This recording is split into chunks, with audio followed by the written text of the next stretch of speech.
Welcome to my channel. My name is Richard Lwaya.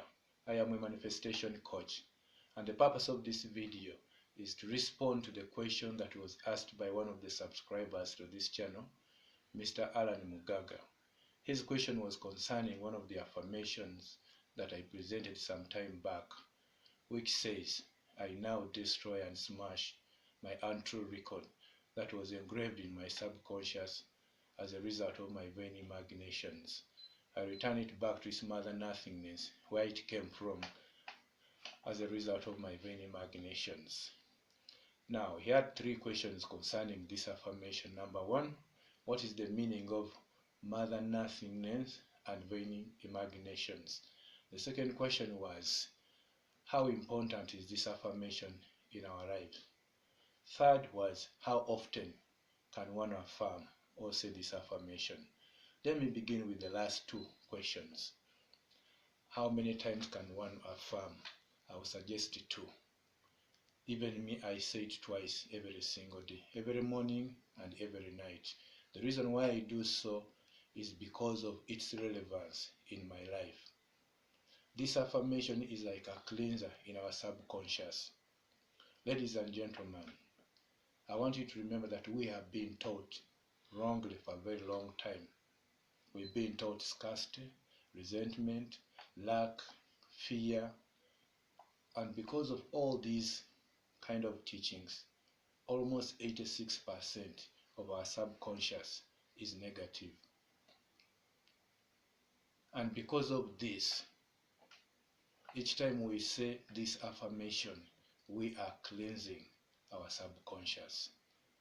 And what is so funny about this teaching is that they don't exist anywhere in the world apart from in our subconscious. So each time we remember or we fear, they keep on manifesting in our lives every single day. And that's why we say, because of our vain imaginations, and we return them back to their mother nothingness, because they don't exist anywhere in this world.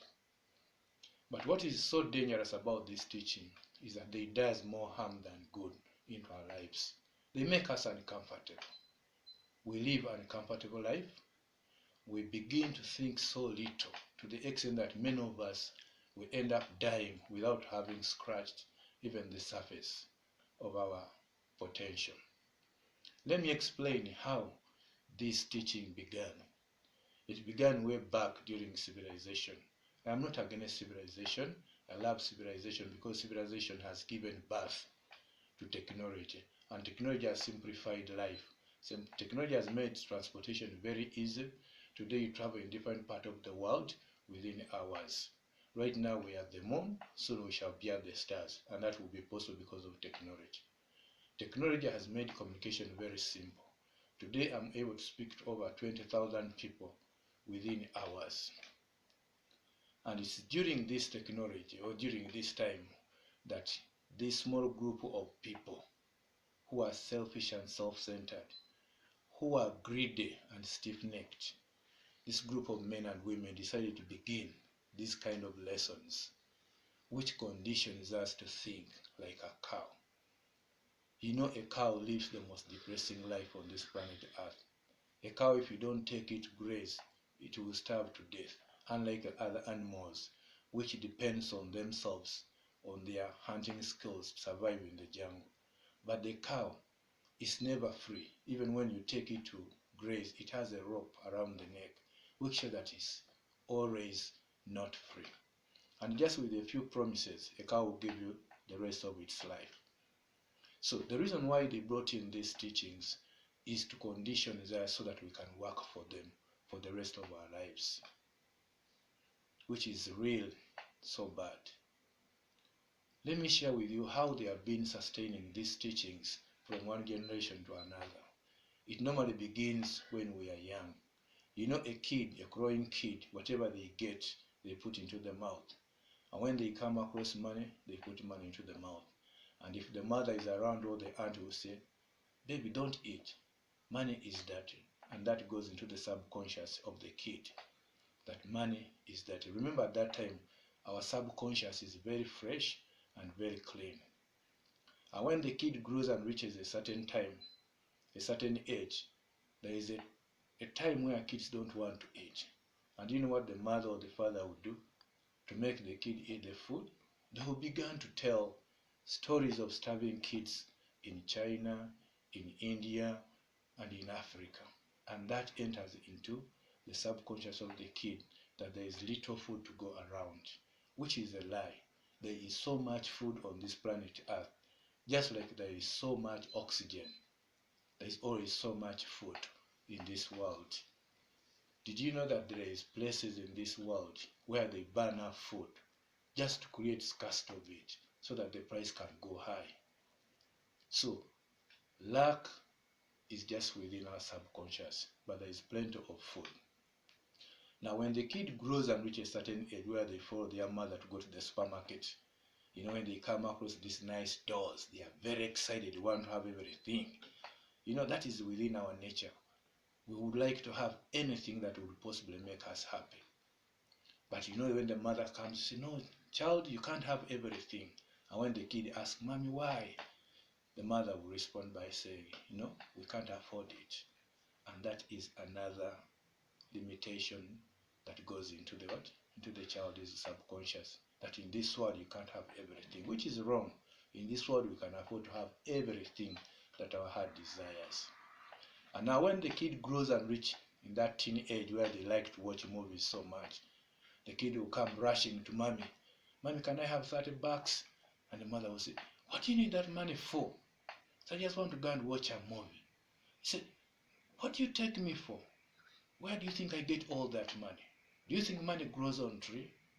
And that is another scarcity or lack created into the subconscious of the kid. And the truth of the matter is that money does grow on tree, because paper money is made out of paper, and paper comes from the tree. So money does grow on tree. And now when we happen to take them again to school, and then school does more harm than good, because in school there we find frustrated teachers who are there because they are given little salary. Some of them are misplaced because they were not supposed to be teachers in the first place, but they had nothing to do, so they ended up settling with that. Some of them are out of relationship and they can't get into another relationship. So because of that frustration, they end up making negative comments to our children. And it has never occurred in their mind that this kind of negative comment they say to our children, they take them literally as truth.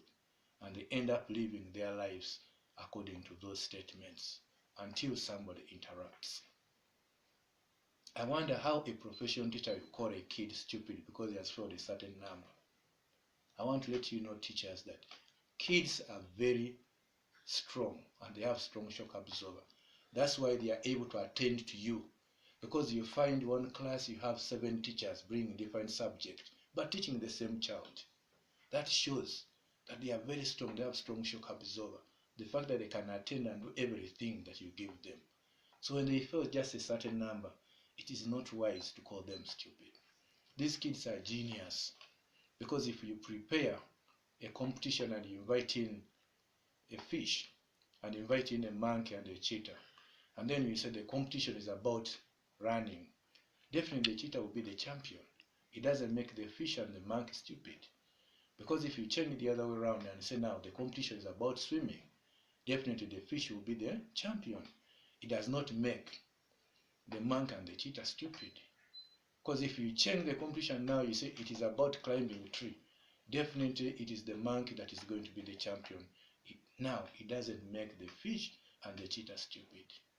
Your inability to tap into my potential doesn't make me stupid, unless that statement is in the opposite. So each time I come across a teacher calling a kid stupid, I really wonder who is really stupid among the two. Now, you can imagine by the time the child is 25 years, you can imagine what kind of mess or crap has piled into the subconscious. This reminds me what the preacher said the other time when he posed a question to his audience and said, do you know the most wealthy place on this planet Earth? And nobody could respond. And he went on to explain that the most wealthy place on this earth is not the diamond mines of South Africa. The most wealthy place on this earth is not the gold mines of South America. the, the, the most wealthy place on this earth is not the oil refineries of Iraq and Iran, but the most wealthy place on this earth, he said, is the cemetery. Why? Because there in the cemetery we find a lot of talents, a lot of ideas, great paintings that were supposed to be worked upon, that were not worked upon. Why? Because there many men and women ended up going to the grave with their potential, with their skills, with their ability, simply because of these wrong teachings and these negative comments made by frustrated teachers. But the good news is that today we can interrupt. Just by saying this affirmation twice every single day can cleanse up all the mess that is within your subconscious. Right now I want to thank Florence Shane.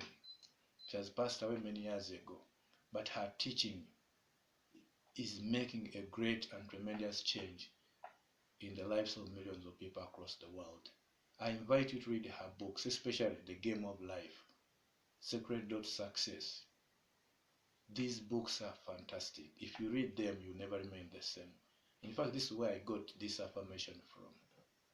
Secondly, I want to say to our kids who have gone back to school that please, each time a teacher makes this kind of statement, a negative statement to you, I want you to say this word twice. Cancel, cancel. The reason why, when you say that, it will not go into your subconscious. Because if you analyze that teacher's situation, you realize that the teacher is saying it out of frustration. Lastly, I want to thank all my partners in this mission, because our mission is to teach people to live a good life, to help them bring out their full potential and believe in themselves. So if you want to become part of this pattern or to be a partner in this mission, you need to do just two things. Number one, just need to subscribe to my channel. Number two, share the information to others. When you do that, you're automatically a partner. And I want to thank you so much and encourage you that keep doing what you are doing, because you are doing a good job. And remember that the world is our mission. Teaching people is our passion. God bless you, and I love you so much.